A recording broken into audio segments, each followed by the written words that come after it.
Red card holder అయితే అన్ని నిజాలు చెప్తారంటారా, చెప్పిస్తారా, లేకపోతే ఆల్రెడీ ఏమైనా మీరు ఏమైనా హింట్ ఇచ్చారా?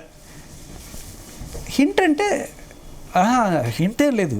నేను ఎందుకు రెడ్ కార్డ్ హోల్డర్ అని చెప్పాను అంటే, మావాడు ఇట్లా తిట్టాడు, బిగ్ బాస్ని తిరిగితే మరి ఎడిట్ చేసేసి ఉండొచ్చు కదా, అది వెయ్యడం ఎందుకు, ఆ తర్వాత నాగార్జున గారు వచ్చి తిట్టడం దానికి మావాడు పాపం మోకరిల్లి క్షమాపణలు కూడా చెప్పాడు.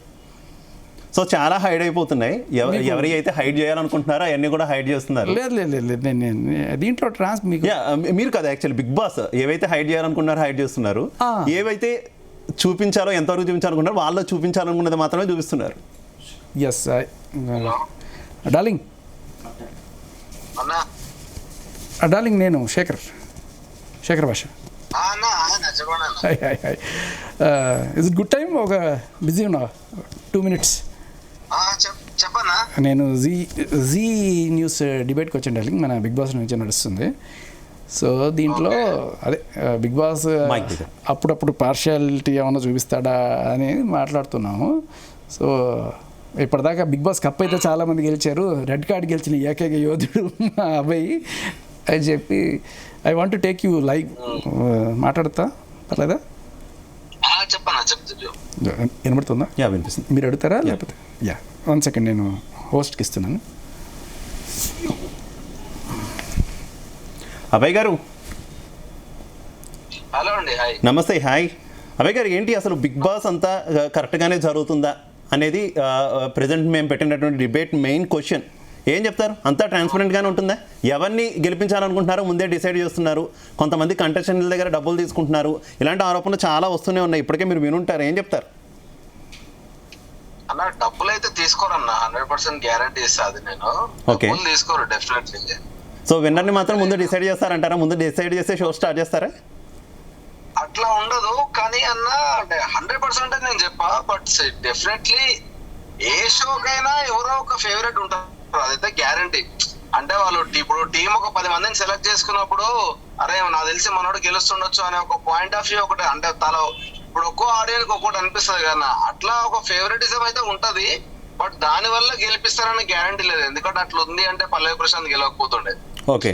So end of the day audience బయట బస్సు 100% షోని ఎఫెక్ట్ చేస్తారు, నాదైతే గ్యారంటీ. ఆ లాస్ట్ మినిట్ లో మీకు విన్నర్ ఎవరైనా అవ్వచ్చు, బట్ డెఫినెట్లీ ఫేవరెటిజం అయితే ఉంటది, ఎనీ షోకి ఉంటది, ఈ షో అనే కాదు. డబ్బులు అయితే 100% తీసుకోరన్న, వాళ్ళే ఇస్తారు ఇన్ రిటర్న్, వాళ్ళే మనకు డబ్బులు ఇస్తారు. మీకు అనిపించిందా ఒకరిని ఫేవర్ గా చూస్తున్నారు అనేది?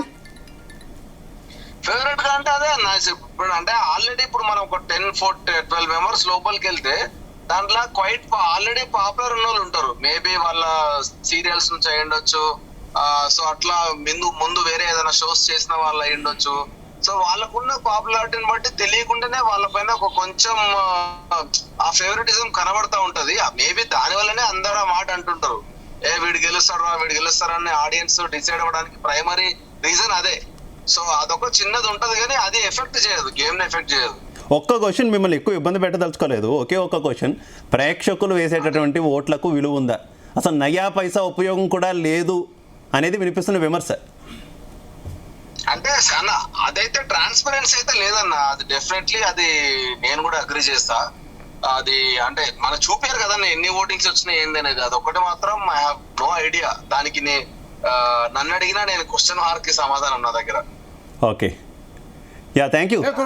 Yeah sure.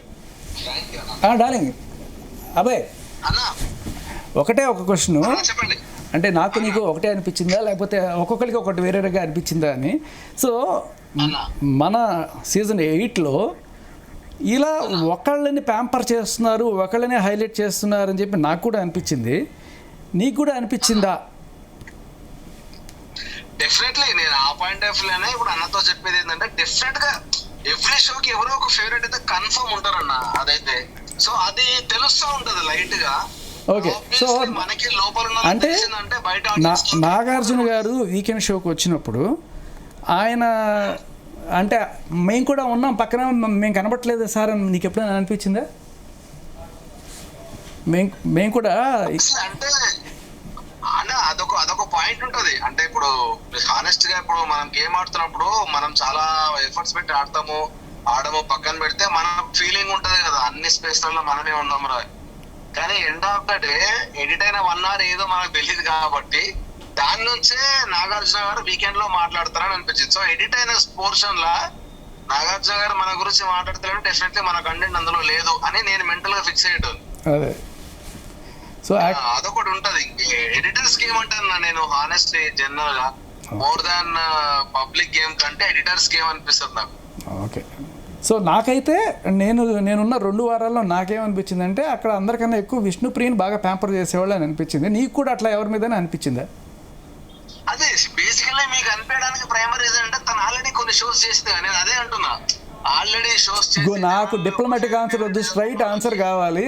నీకు ఎవరి మీదైనా అన్నా నీకు విష్ణుప్రియ అనిపించింది, నాకు వేరే వాళ్ళు అనిపించారా? అంటే అనిపిస్తా అన్న నాకు 100% అభయ్ గారు మీరు ఇప్పుడు బిగ్ బాస్ లో లేరు, చెప్పొచ్చు, ఓపెన్ గా చెప్పొచ్చు ప్లీజ్. మీకు ఓటింగ్ ఏం తక్కువ కాదు. లేదు అన్న, నాకు హానెస్ట్ గా అట్లా అనిపించే నేను ఒక రకంగా రివర్స్ అయిన కొన్ని పాయింట్స్ లో అది కూడా ఉన్నది. కాకపోతే నేను ఏంటంటే I don't want mention their names, ఎందుకంటే షో అయిపోయింది కాబట్టి చెప్పాలని ఇంట్రెస్ట్ లేదు కాబట్టి చెప్పట్లే. కానీ ఫేవరెటిజం లేకుండా ఏది ఉండదు అన్న, అదైతే గ్యారంటీగా చెప్తాను. రైట్. సో ఫైనల్గా ఇది ఒకటి, నిన్ను బిగ్ బాస్ రెడ్ కార్డ్ ఇవ్వడం నువ్వు తప్పు పడతావా లేదా? తప్పు పడతా అంటే డెఫినెట్ గా తప్పు పడతా అన్న. ఎందుకంటే అంటే ఇప్పుడు వాళ్ళు ఎక్కువ పర్సనల్ గా తీసుకున్న ఫీలింగ్ నాకు వచ్చింది. బట్ యాజ్ ఏ హోస్ట్ గా వాళ్ళు కనుక నన్ను ఆపి అసలు ఏ కాంటెక్స్ట్ లో నువ్వు ఇట్లా మాట్లాడావంటే I have answer for every single dialogue. We are humans అన్న. ఎండ్ ఆఫ్ ద డే మనకి ఎందుకు అనిపిస్తుంది, ఇప్పుడు నువ్వు అన్న పాయింట్ కి వస్తా. నేను ఫస్ట్ వీక్ సెకండ్ వీక్ చాలా బాగా ఆడినా కాబట్టి థర్డ్ వీక్ లో నన్ను కెప్టెన్ చేశారు. ఓకే చేస్తే నేను ఆడితేనే కదా చేసింది, కానీ ఆ 2 weeks వచ్చి ఎక్కడ నా గురించి ప్రస్తావన రాలేదు. ఇప్పుడు వచ్చి నాగార్జున గారు మాట్లాడడం కావచ్చు, వాట్ ఎవర్. సో మనకి ఏమనిపిస్తుంది, ఈ అమ్మ ఇంత ఎఫర్ట్స్ పెట్టి లోపల ఇల్లంతా గెలిపిస్తారు, బయట మన కంటెంట్ వెళ్ళట్లేదు కాబట్టి, ఇప్పుడు వెళ్ళట్లేదు కాబట్టి మేబీ వాళ్ళు మాట్లాడతలేదేమో అని మనకు అనిపిస్తుంది అనిపించదు. డెఫినెట్ గా ఆ ఎఫెక్ట్ 100% మన మీద పడుతుంది. పడ్డప్పుడే మనం రివోల్ట్ అవుతాం. అది పాజిటివ్ గా వచ్చు, నెగిటివ్ గా వచ్చు, సెకండరీ. సో ఇట్లా అయిన కాంటెక్స్ట్ లోనే అది కొంచెం ఇట్లా చిలికి గాలివాన లాగా అయింది. బట్ స్టిల్ మన దగ్గర నా ఎవ్రీ పాయింట్ ఆఫ్ వ్యూ కి నా ఆన్సర్ నా దగ్గర ఉంది. నాకు రిగ్రెట్ ఏం లేదు, కాకపోతే పంపించిన పాయింట్ నాకు నచ్చలే. నాకు పూర్తిగా గుర్తురాట్లా డైలాగ్ ఏంటి, బిగ్ బాస్ పెళ్ళడానికి కోపం వచ్చి ఆయన తిడితే ఏంటిది అది అంటే అంత ఎంత ఆకూడగా దాన్ని క్రియేట్ చేసిరంటే అన్న, తెలంగాణ కల్చర్ లా పెళ్ళాం అనేది చాలా ప్రేమగా మాట్లాడతారు. అవును. ఈవెన్ నువ్వు గుర్తుంటే కూడా నేను చాలా సార్లు కెమెరా ముందుకు వెళ్ళి బిగ్ బాస్ మా పెళ్ళాం ఏం చేస్తుంది, అరే ఏం చేస్తున్నావురా మంచిగున్నావా అని నేను మాట్లాడినా చాలా సార్లు. సో ఆ లోకల్ ఆ రానెస్ ని నేను ఆ వర్డ్ ని వాడాలనుకున్నా, కానీ దాన్ని వీళ్ళు ఎంత గలీజ్ గా ఎడిట్ చేసుకుంటూ వెళ్ళారంటే అది నేను నాగార్జున గారు ప్లే చేసినప్పుడు నేనే షాక్ అని ఇది ఇంత గలీజ్ ఉంది అని. మీకు అర్థమైంది అంటే అన్న, background music will change the effect of the dialogue అన్న. సో మొత్తం ఎడిటర్ మాయాజాలం మొత్తం అంతే. అదైతే నేను అప్పుడు కూడా అన్నా, అప్పుడు అదే అన్నా. But end of the day it's their show, మనం ఏం చేయలేము. కానీ నేను మాత్రం ఆనెస్ట్ గా నేను నా లెక్కనే బయటకు వస్తాను, నాకు ఏ ప్రాబ్లం లేదు. బట్ అది అట్లా పంపేయడం మాత్రం నాకు చాలా కామెడీగా అనిపించింది. నేను బిగ్ బాస్ అయితే నువ్వు నన్ను తిడతావారా నీ అబ్బా నువ్వు ఆగు అని చెప్పి నేను వాళ్ళని టార్గెట్ ఇస్తున్నా మిగతా వారాలన్నీ. నీకు ఎండ్ ఆఫ్ ద డే అదే కదా గేమ్. నీకు రివోల్ట్ అయిన పంపించుకుంటూ పోతే కిక్ ఉండదన్న ఫీలింగ్ నాకుండే. But it's their choice. Okay, thank you Abhay garu. మీరు సేఫ్ సైడ్ గా మాట్లాడుతున్నారు అని చెప్పి ఏంటి మళ్ళీ వెళ్తున్నావా, అంత సీన్ లేదు. ఓకే సరే డైరెక్ట్ చేయాలి, బాయ్.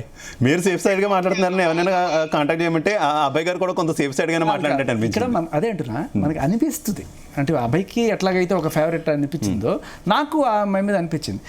దీనికి కారణాలు నేనేమనుకున్నానంటే మేబీ మనం ఆ అమ్మాయి అంత అందంగా లేము, ఆ అమ్మాయి ఇచ్చినంత క్యూట్ ఎక్స్ప్రెషన్స్, చెంపదెబ్బలకి నాగార్జున గారు ఇచ్చే రియాక్షన్స్ అన్నట్టుగా ఆ అమ్మాయి ఇచ్చే రియాక్షన్స్కి పబ్లిక్లోనూ లేకపోతే బాగా ఉన్నట్టుందా, అందుకని తీసుకుని ఉండొచ్చు. కానీ నాకు అనిపించింది ఆ అబ్బాయికి అనిపించలేదంటే ఇట్స్ డిఫరెంట్, మా ఫీలింగ్ డిఫరెంట్ కాబట్టి వాళ్ళు కూడా ఒకరిని చూపిస్తున్నారనేది కరెక్ట్ కాకపోవచ్చు.